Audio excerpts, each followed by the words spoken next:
Yo la team, petit message, j'ai oublié de brancher le micro, je me suis aperçu qu'à la fin de la vidéo j'ai pas possibilité de refaire la vidéo avec le micro, du coup le son sera peut-être pas terrible, je m'en excuse, mais c'est juste pour cette vidéo et l'ancienne vidéo du rassemblement et c'est tout. Voilà, je vous laisse avec la vidéo, soyez indulgents pour la qualité du son et bonne vidéo.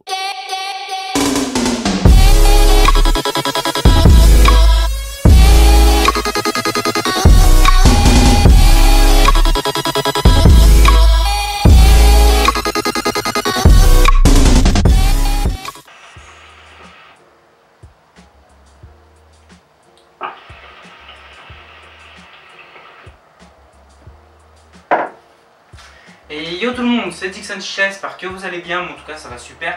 Aujourd'hui on se retrouve pour le test et la présentation de la MIG Nano, la nouvelle petite de chez MIG. Alors j'ai jamais fait de test sur ma chaîne, il me semble, sur des produits MIG au niveau des chichas. Sur le MIG Razor, leur système de chauffe V1, je l'ai déjà fait, mais ça date d'un bon bout de temps, ça fait à peu près 2 ans minimum qu'elle est sortie la vidéo. Donc aujourd'hui, voilà. Un petit coup de cœur, j'ai eu du mal avec cette chicha là, voilà, petit dédicace à Oyo Chicha, j'avais vraiment du mal avec cette chicha là, surtout au niveau du prix, je vais vous l'annoncer maintenant, 200 € pour celle-ci, j'avais vraiment du mal, mais à force de fumer dessus et à presser mes sessions dessus, je voulais vraiment vous la présenter parce que même si c'est cher 200 €, elle vaut quand même le coup. Du coup, MIG, Made in Germany, fabriqué en Allemagne, même pas besoin de présenter la marque plus que ça. C'est assez connu dans le monde de la chicha. Là, c'est le modèle Nano. Au niveau de cette chicha, nous avons un vase en verre de bohème, super épais. J'étais assez choqué, comme vous pouvez l'entendre. Il est quand même assez épais. On a une bonne base qui maintient au niveau de la table. Voilà, comme vous pouvez voir, ça bouge pas du tout. Verre de bohème, on a un petit autocollant ici qui nous dit qu'il est fabriqué en République tchèque. On a un petit bourrelet ici. Pour ma part, c'est le mini G36 au niveau du vase. Voilà, tout simplement, je vais mettre une photo du grand G36. Pour ma part, c'est exactement le même, mais en version réduite. Voilà, on a une petite remontée ici au niveau de la base en métal, vissable. On a juste à poser le pas de vis, tourner deux coups et c'est vissé totalement. On a le petit logo floqué MIG ici. Une soupape à 5 trous ici à billes.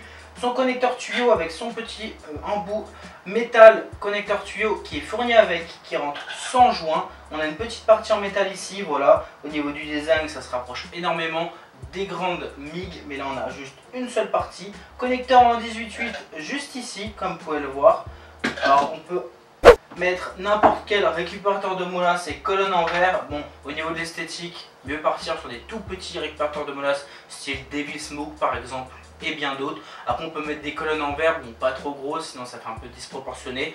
Par exemple celle-ci ça rend assez joli pour certains, et d'autres ça va faire disproportionné. Pour ma part je trouve ça entre les deux. Voilà, par exemple la colonne de la Hydra 2, comme vous pouvez voir, ça peut aller, mais ça fait quand même assez grand, mais c'est encore acceptable. Voilà, on peut s'amuser à customiser la chicha au cas où on veut se faire plaisir. Après on remonte sur une assiette assez fine par contre, comme vous pouvez l'entendre. Voilà, assez fine au niveau du métal de l'assiette. Le petit logo MIG qui est floqué juste ici. Et on remonte sur un connecteur mâle en métal pour mettre et accueillir tous nos foyers préférés en femelle. Au niveau du plongeur, nous avons un plongeur avec un diffuseur vissable et dévissable à 17 trous. Ils ont fait énormément de trous. Pourquoi? Tout simplement, chicha super fluide et super silencieuse comme vous pouvez voir maintenant.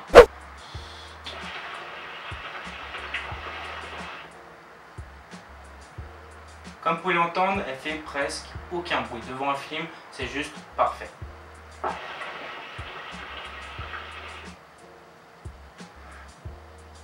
C'est mieux de fumer avec diffuseur, bien sûr on peut enlever le diffuseur. Après il faut bien jauger son niveau d'eau. Au niveau de la contenance d'eau, on est sur 33 à 50 centilitres d'eau. Ça dépend vraiment des vases de MIG. Certains ça va être 33, comme certains ça va être 45. Moi je l'ai mis juste au-dessus du bourrelet, certains c'est juste en dessous, ça dépend vraiment des vases de MIG, qui sont pas tous pareils, il y a certains qui sont un petit peu plus gros que d'autres, mais ça reste vraiment tout petit, voilà. Par exemple celle d'Oyo que j'avais testé, il fallait vraiment mettre 33 et c'était juste en dessous. Voilà, mais on peut enlever le diffuseur et bien jauger son niveau d'eau pour avoir un tirage un peu plus conséquent, mais ça reste quand même super fluide.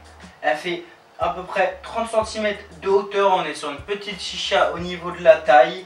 Maintenant on va passer au point positif et négatif de cette chicha là.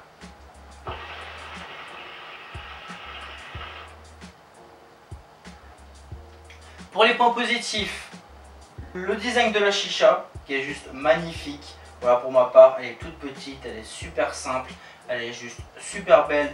Le vase est juste magnifique. Voilà, petit réservoir de fumée, on n'aura pas du mal à la faire fumer. Super fluide, super silencieux. Son connecteur en métal qui rentre sans joint, qui est fourni avec.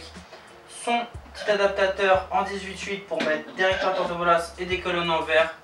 Super. Le vase qui est super épais, verre de bohème tout simplement.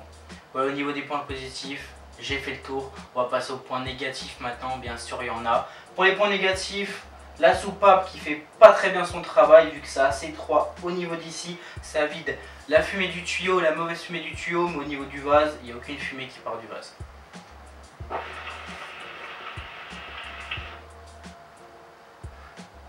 Voilà, comme vous pouvez le voir.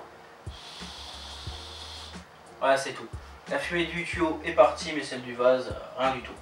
Autre point négatif, ça va être le cendrier pour ma part qui est assez fin. Il est assez similaire au niveau de l'épaisseur et de la taille au Sniper et au Vendetta. J'aurais dû faire un cendrier un peu plus épais pour ma part. Mais bon, ça reste quand même acceptable. Mais bon, voilà, au niveau du point négatif, le cendrier est quand même assez fin. Voilà. On peut quand même poser chez charbon et taper ses cendres au cas où. Et pour le dernier point négatif, je vous l'ai dit en début de vidéo, le prix.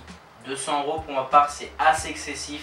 Après, c'est du MIG, leur prix est assez cher. Ça commence à 200 € avec celle-ci et ça va à 700 € pour la MIG Conquest. Donc voilà, c'est des prix assez excessifs. C'est une marque assez noble, c'est pour ça que les prix sont assez gros comme ça. Mais pour ma part, 150 € ça aurait été juste parfait. 200, voilà. Après, ça dépend vraiment de votre budget. Si vous avez les moyens de claquer 200 € pour une petite chicha de 30 cm comme ça, je vais pas vous dire que ça vaut pas le coup, ça vaut le coup pour ma part, c'est un petit coup de cœur, j'ai assez kiffé le tirage devant un film en sachant qu'elle est super belle comme ça. Voilà, si vous avez 200 €, vous voulez une petite chicha comme ça, style MIG, partez dessus tout simplement. Après, ça dépend bien sûr de votre budget.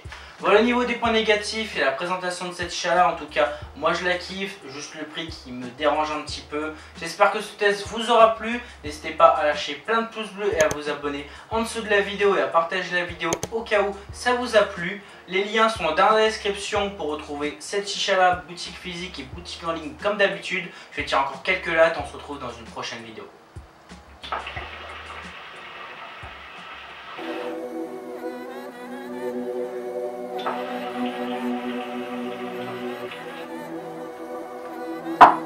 Allez, peace. En fait le truc c'est que je suis plus fort que le monde. Je fais des cauchemars, ouais maman. Les anges sont loin de mon sommeil. En fait le truc c'est que je dois tuer mon